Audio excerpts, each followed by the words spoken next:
आदाब दोस्तों, मैं हूं गालिब कमाल और आप मुझे यूट्यूब पे देख रहे हैं।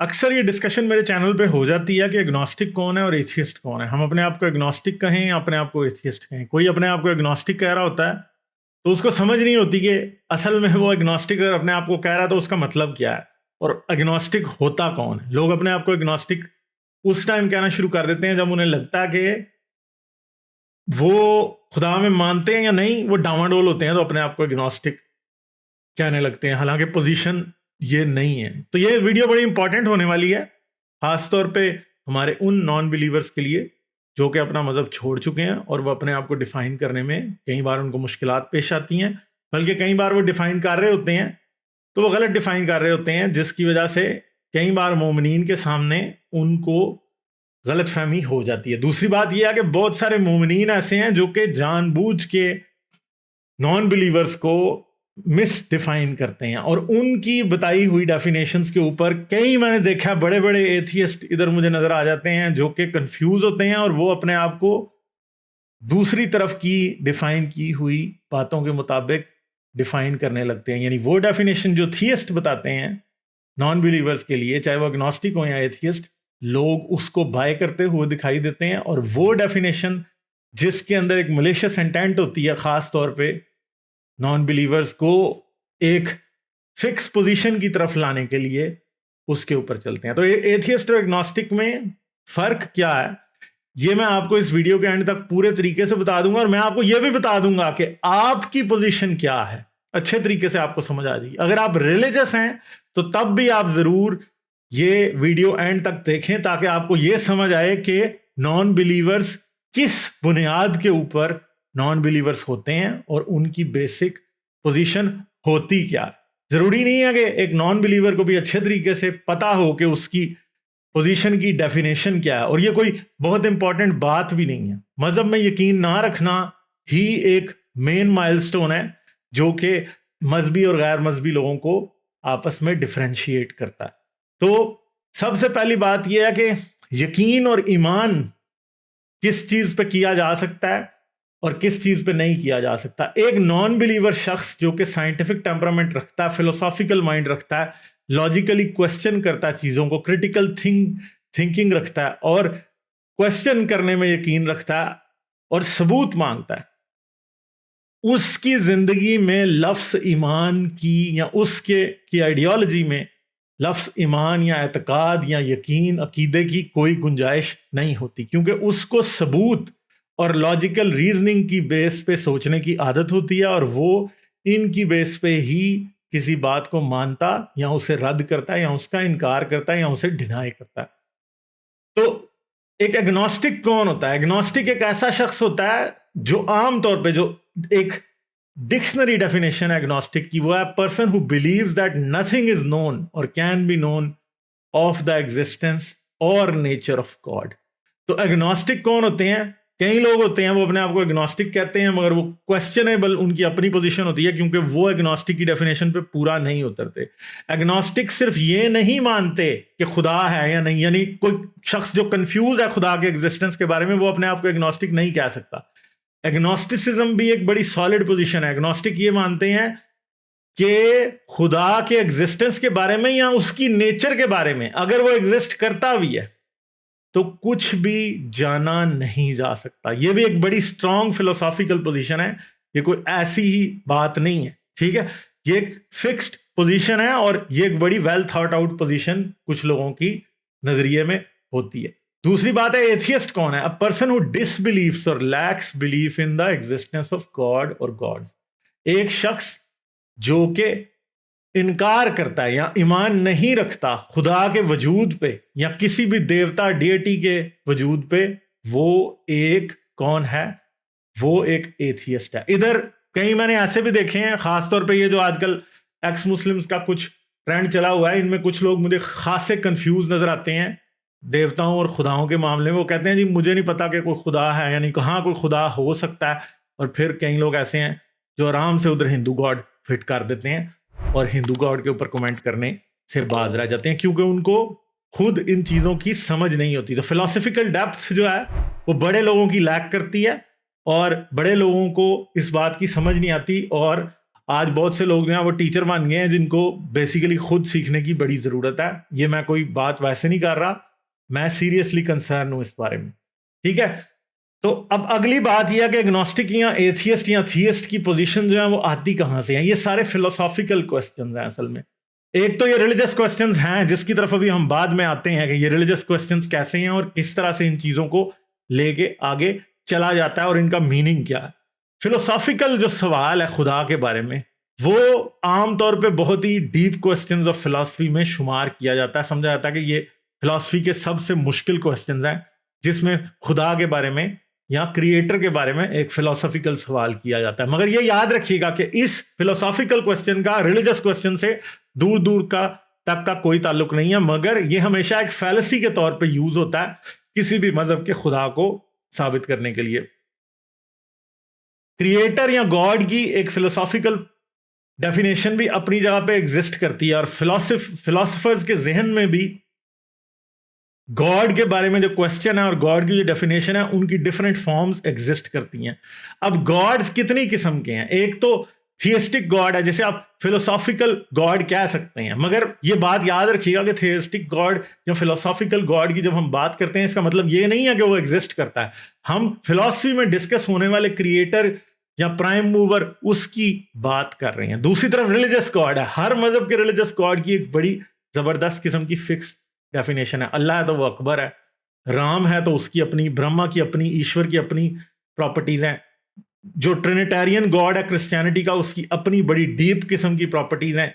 ये वो खुदा हैं जो इंसान के मॉरल क्वेश्चंस का ना सिर्फ आंसर करते हैं बल्कि मॉरल क्वेश्चंस पे अल्टीमेट अथॉरिटी समझे जाते हैं। मॉरल क्वेश्चन की बात को भी अभी हम आगे डिस्कस करते हैं डिटेल के साथ कि मॉरल क्वेश्चन असल में है क्या और मॉरल क्वेश्चन के बगैर रिलीजियस गॉड की कोई वैल्यू है या नहीं।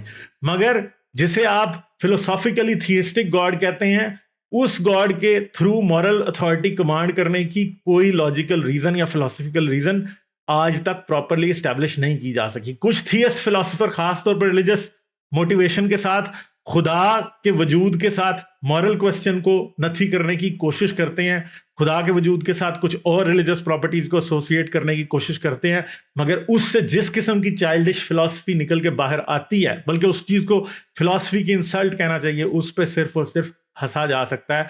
उसके अंदर कोई डेप्थ या कोई नॉलेज की कहीं कोई बात हमें दिखाई नहीं देती। तो आमतौर पे एक बात हम यहां पे एस्टेब्लिश कर चुके हैं कि आमतौर पे मजहबी लोग फिलॉसफी का सहारा लेते हैं और अपना खुदा साबित करने की कोशिश करते हैं, मगर असल में अगर देखा जाए तो फिलॉसफी में इस बात की कोई गुंजाइश नहीं है। क्योंकि आप ये नहीं कर सकते कि आप कांट और ह्यूम की किताबों से गॉड को बरामद करें और उसे बाइबल या कुरान में फिट कर दें या उसे भगवत गीता में फिट कर दें, क्योंकि भगवत गीता, बाइबल और कुरान के अंदर जो गॉड है उसकी बड़ी स्पेसिफिक प्रॉपर्टीज हैं और वो स्पेसिफिक प्रॉपर्टीज जो हैं वो बिल्कुल चाइल्डिश हैं। वो एक फिलोसफी से साबित होने वाले या फिलोसफी से साबित करने की कोशिश किए जाने वाले खुदा के ऊपर नहीं हो सकते। तो मजहबी लोग जब कॉस्मोलॉजिकल आर्ग्यूमेंट और ऑन्टोलॉजी वगैरह से अपना खुदा साबित करने की तसल्ली कर लेते हैं, जो कि उनकी गलत फहमी होती है, तो फिर वो एकदम कह देते हैं कि उन्होंने अल्लाह का, ईश्वर का, गॉड द फादर या ट्रिनिटेरियन गॉड का सबूत दे दिया है और ये सबूत जो है ये क्या है, ये काफ़ी है उनके मज़हब को सच्चा साबित करने के लिए, जो कि एक इंतहाई फाश किस्म की ग्रेव फैलेसी है जिसकी कोई लॉजिकल रीज़न नहीं है फिलोसफिकल ग्राउंड्स के अंदर और कोई भी फिलोसफिकल फुटिंग उसकी नहीं है। इसलिए जब कोई भी क्रिश्चियन या मुस्लिम या हिंदू या किसी भी दुनिया के और रिलीजन का शख्स जब अपना खुदा फिलॉसफी से साबित करके और बाद में अपने रिलीजन को सच्चा कहना शुरू करता है, तो बात यह है कि वो एक बहुत ही बड़ी फैलेसी खेल रहा होता है, बहुत ही बड़ा झूठ बोल रहा होता है, जिसकी असल में फिलॉसफी के मैदान में या फिलोसॉफिकल थिंकिंग के अंदर कोई जगह नहीं है। अब अगर हम एक बात करें तो फिलॉसफी से साबित होने वाले गॉड के ऊपर क्या आप मौजूदात को थोप सकते हैं? क्या आप ये साबित कर सकते हैं फिलॉसफी के ग्राउंड के अंदर कि खुदा जो है वो नेचर को साइड पे रखते हुए कुछ मिरेकल्स की इजाजत देता है इस यूनिवर्स के अंदर? तो ये बात मैं आपको बता दूं कि ऐसा कभी भी नहीं हो सकता। ये सिर्फ एक बात है जो मैं आपको बता रहा हूं फिलॉसफी से साबित होने वाले गॉड से, कि फिलॉसफी में कोई ये साबित नहीं कर सकता कि जो गॉड फिलॉसफी से साबित किया गया है वो दुनिया में मिरेकल्स करता है, वो लोगों की बीमारियां ठीक करता है, वो किसी को बीमारी दे देता है, किसी से बीमारी ले लेता है, वो कोई पादरी किसी के सर पे हाथ रख के दुआ करता है तो कैंसर का इलाज हो जाता है, या जिन्हों भूतों के सबूत फिलॉसफी से दिए जा सकते हैं।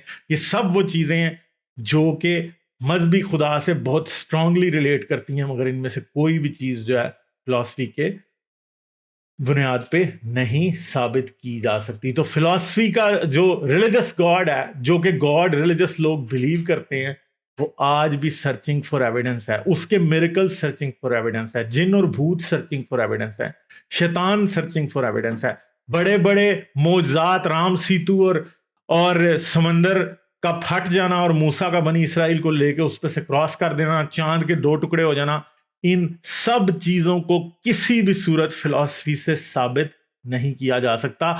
बल्कि अगर कोई शख्स ये दावा करे तो ये इंतहाई लग़व और बेवकूफाना चाइल्डिश स्टूपिड किस्म का दावा समझा जा सकता है। यानी जो एंड पे रिजल्ट निकलता है वो ये है कि फिलॉसफी की बेस के ऊपर अल्लाह, गॉड, राम, ब्रह्मा, ईश्वर के वजूद को साबित नहीं किया जा सकता। इन सब देवताओं और खुदाओं की बहुत ही स्पेसिफिक प्रॉपर्टीज हैं जो फिलॉसफी से बिल्कुल भी साबित नहीं हो सकती। दूसरी तरफ खुदा की पर्सनैलिटी से रिलेटेड कोई भी ट्रेट फिलॉसफिकल गॉड से साबित नहीं किया जा सकता। जैसा कि अल्लाह जो है वो जेलस है, वो दोज़ख का बनाने वाला है, लोगों के हाथ कटवाता है, लोगों को संसार कराता है, गुलामी की इजाज़त देता है, लोगों से अपनी इबादत जैसा एक चाइल्डिश काम कराता है। ये सब वो चीज़ें हैं जिनका फिलोसॉफिकल गॉड से कोई ताल्लुक नहीं है, और ना ही फिलॉसफी के किसी आर्ग्यूमेंट के थ्रू, ऑन्टोलॉजिकल आर्ग्यूमेंट या कॉस्मोलॉजिकल आर्ग्यूमेंट के थ्रू इन चाइल्डिश बातों का कोई भी सबूत दूर दूर तक दिया जा सकता है। अब आम तौर पे जो फिलॉसफी से साबित होने वाले कुछ गॉड्स हमारे सामने आते हैं, या कुछ गॉड की प्रॉपर्टीज हमारे सामने आती हैं, इनमें एक बहुत ही इंपॉर्टेंट या बहुत ही मशहूर गॉड जो हमारे सामने आता है वो बारूक स्पिनोजा का गॉड है, जिसमें एल्बर्ट आइंस्टाइन जैसा बड़ा साइंटिस्ट भी जिसकी तरफ इंक्लाइंड था या कहता था कि वो स्पिनोजा के खुदा को मानता है। स्पिनोजा का खुदा कोई मॉरल अथॉरिटी कमांड नहीं करता। ऐसे खुदा का मजहबी लोगों को कोई फायदा नहीं है। ऐसा खुदा जिसने यूनिवर्स बनाया और चला गया और इसके बाद से उसने यूनिवर्स में इंटरफेयर नहीं किया, बारूक स्पिनोजा का खुदा ऐसा खुदा नहीं है कि वो आपको बताए कि बाथरूम में एंटर होना है तो पहले सीधा पांव रखना है, या आपको ये बताए कि जी कुछ इंसान ब्राह्मण और कुछ शूदर भी हो सकते हैं, या फिर वो आपको ये बताए कि जी इतनी दुआएं मांगनी है, ये प्रार्थना करनी है, इस यात्रा पे जाना है, हज करना है, जिहाद करना है। ये बातें स्पिनोजा का खुदा आपको नहीं बता रहा। और याद रखें, स्पिनोजा का खुदा या किसी भी और ऐसे फिलोसफर का खुदा जो कि इंसान की मॉरल प्रॉब्लम से एक डिस्कनेक्ट रखता है, जो कि कनेक्टेड ही नहीं है मॉरल प्रॉब्लम से, उस खुदा का मजहबी लोगों को कोई फायदा नहीं है। और आप ये बात याद रखेंगे, किसी भी फिलोसफर की फिलॉसफी से जो बरामद होने वाला खुदा है वो कहीं भी मॉरल अथॉरिटी कमांड नहीं कर रहा, और मॉरल अथॉरिटी के बगैर या मॉरल कोड के बगैर किसी खुदा का मजहब की दुनिया में कोई फायदा नहीं है। लोग कहते तो हैं कि खुदा मोरालिटी देता है और कुछ फिलोसफिकल बातें इस बारे में की जाती हैं, मगर वो बातें हमेशा ही बड़ी कमजोर और हमेशा से सिर्फ फिलोसॉफिकल क्वेश्चन के तौर पे सामने आती हैं। उनको प्रूव करना ऑलमोस्ट इम्पॉसिबल दिखाई देता है, क्योंकि दुनिया में कोई ऐसा मजहब नहीं है, अगर है तो बताइएगा, जिसका खुदा अल्टीमेट मॉरल अथॉरिटी कमांड नहीं करता। अब हम आगे क्वेश्चन पे आते हैं। अब ये बहुत सारे क्वेश्चंस हैं जो कि जिसके बारे में हमने बात की, और ये सब बातें एग्नोस्टिक्स पे भी अप्लाई होती हैं, क्योंकि एग्नोस्टिक तो ये कह रहा है कि खुदा के वजूद के बारे में कुछ जाना ही नहीं जा सकता, खुदा की प्रॉपर्टीज के बारे में कुछ जाना नहीं जा सकता। तो इसका मतलब है कि जितनी पीछे हम बातें करके आए हैं वो सब की सब एग्नोस्टिक लोगों पे अप्लाई होती हैं। वो ये मानते हैं, जो जिसको पता है कि एग्नोस्टिक की डेफिनेशन क्या है, कि किसी भी सूरत में कहीं से भी कोई मॉरल अथॉरिटी कमांड नहीं हो सकती विदाउट अ रिलीजियस गॉड। और वो ये समझते हैं कि जितनी भी मॉरल अथॉरिटी दुनिया में एग्जिस्ट करती है वो इंसानों की है, और कहीं से भी कोई moral authority, ultimate moral authority खुदा की तरफ से नहीं आ रही, और खुदा मॉरल लॉ गिवर नहीं हो सकता। ये एग्नोस्टिक्स ही मानते हैं। मगर अब अगली बात आ जाती है कि मैं अपने आप को क्या कहता हूं। मैं अपने आप को एग्नोस्टिक एथियस्ट कहता हूं, मगर क्या ये मेरी रिलीजियस पोजीशन है? तो मुझे आपको बताना पड़ेगा कि मेरी रिलीजियस पोजीशन एग्नोस्टिक एथियस्ट नहीं है। आप हैरान होंगे कि ये क्यों नहीं है, मगर मैं थोड़ी देर में आपको बताता हूं कि मेरी रिलीजियस पोजीशन एग्नोस्टिक एथियस्ट क्यों नहीं है। क्योंकि एग्नोस्टिक एथियस्ट मेरी फिलोसॉफिकल पोजीशन है। अगर मैं ये बात करूं कि ये यूनिवर्स किसने बनाया, तो मुझे इसके बारे में पता नहीं है। ठीक है, यूनिवर्स हो सकता है कि किसी गॉड ने या किसी क्रिएटर ने बनाया भी हो, मगर मैं ये भी नहीं कह सकता कि वो अपने आप को किसी सूरत खुदा कहलवाना पसंद भी करता है। वो फर्दे वाहिद है या कोई बहुत बड़ा कंसोर्शियम ऑफ साइंटिस्ट है जिन्होंने ये यूनिवर्स बनाया। ये बातें मेरे लिए वो हाल तलब क्वेश्चन है जिनके बारे में मुझे कुछ पता नहीं है। क्या साइंस इन सवालों का जवाब दे सकती है या नहीं दे सकती, मैं इस बारे में कुछ भी नहीं जानता। इसलिए मेरी फिलोसॉफिकल पोजीशन जो कि इंस्पायर्ड बाय साइंस है, वो क्या है? एक फिलोसॉफिकल पोजीशन मेरी है एग्नोस्टिक एथियस्ट। मगर मेरी रिलीजियस पोजीशन क्या है? मेरी रिलीजियस पोजीशन एथियस्ट है। अगर आप मुझसे ये पूछें कि आप रिलीजियसली क्या हैं, तो मैं एक एथियस्ट हूं। क्यों हूं एक एथियस्ट? क्योंकि मैं सब मजहबों का इनकार करता हूं, मैं सब मजहबी खुदाओं का इनकार करता हूं। मैं नहीं मानता कि रा, सेठ, ओडिन, जूस, गॉड, अल्लाह, भगवान, फलान हम कहां ये सब एग्जिस्ट करते हैं। मैं ये मानता हूं कि दुनिया के सब रिलीजन मैन मेड है। तो एग्नोस्टिक कौन हुआ? एग्नोस्टिक वो हुआ जो कि ये समझता कि खुदा के बारे में कुछ जाना नहीं जा सकता, उसकी प्रॉपर्टीज के बारे में कुछ भी बताना मुमकिन ही नहीं है। एथियस्ट कौन है? जो ये मानता कि खुदा नहीं है, वो बिलीव ही नहीं करता खुदा पे। एग्नोस्टिक एथियस्ट कौन है? एग्नोस्टिक एथियस्ट एक फिलोसॉफिकल पोजीशन है, और मेरे जैसे बहुत एथियस्ट की फिलोसॉफिकल, या मेरे जैसे बहुत नॉन बिलीवर्स की फिलोसॉफिकल पोजीशन एग्नोस्टिक एथियस्ट है। मगर हमारी रिलीजियस पोजीशन क्या है?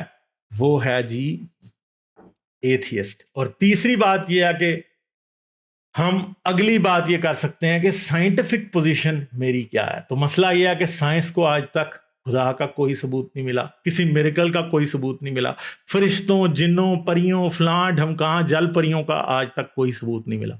साइंस को जिस बात का सबूत नहीं मिलता, या उसका कहीं भी कोई एविडेंस नहीं मिलता, साइंस उसका सीधा सीधा इनकार कर देती है।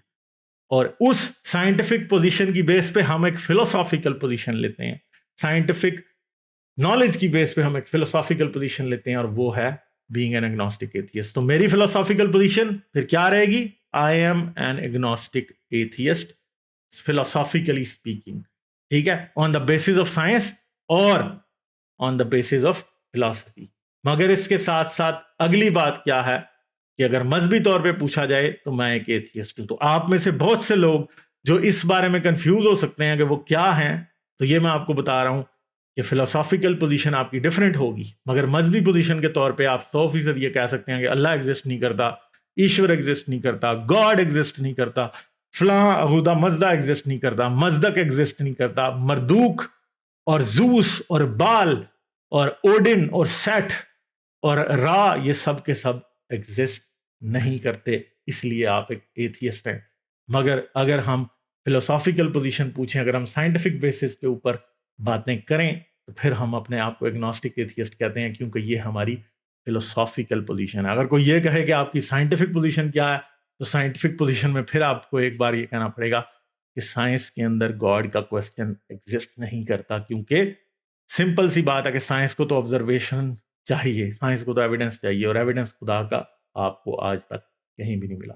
तो मुझे उम्मीद है कि आपकी बहुत सी misconceptions about agnosticism, about atheism, agnostic atheism क्या है, फिलोसॉफिकल पोजीशन क्या है, साइंटिफिक पोजीशन क्या है, रिलीजियस पोजीशन क्या है, इस बारे में क्लियर हुई होगी। और नेक्स्ट टाइम अगर आप किसी एथियस्ट से बात करेंगे, या आप किसी नॉन बिलीवर से बात करेंगे, या फिर कोई नॉन बिलीवर किसी मुस्लिम से बात करेगा या हिंदू से बात करेगा, तो उसको अच्छे तरीके से ये पता होगा कि उसकी फिलोसॉफिकल पोजीशन क्या है और उसकी रिलीजियस पोजीशन क्या है, और आप बहुत ही कंफर्टेबली इस बारे में बात कर सकें। तो उम्मीद है आपको ये वीडियो पसंद आई होगी। जाने से पहले इस वीडियो को लाइक करें, इस चैनल को सब्सक्राइब करें, बेल आइकॉन दबाएं, ऑल नोटिफिकेशंस ऑन कर लें। ये चैनल आप लोगों की पेट्रियन पे दी हुई सपोर्ट से चलता है। पेट्रियन का लिंक इस वीडियो की डिस्क्रिप्शन और एंड स्क्रीन दोनों में मौजूद है, उस पर क्लिक करें और देखने की कोशिश करें कि आप किस टियर में इस चैनल को सपोर्ट कर सकते हैं। आपका बहुत बहुत शुक्रिया इस वीडियो को देखने के लिए। जाने से पहले लाइक कर दीजिएगा। मैं आऊँगा आपसे मिलने अगली वीडियो में। अपना बहुत ख्याल रखिएगा। लाइक, शेयर और सब्सक्राइब करना मत भूलें। इसके साथ साथ आप मेरे चैनल को पेट्रियन पर सपोर्ट कर सकते हैं। पेट्रियन का लिंक वीडियो की डिस्क्रिप्शन में है।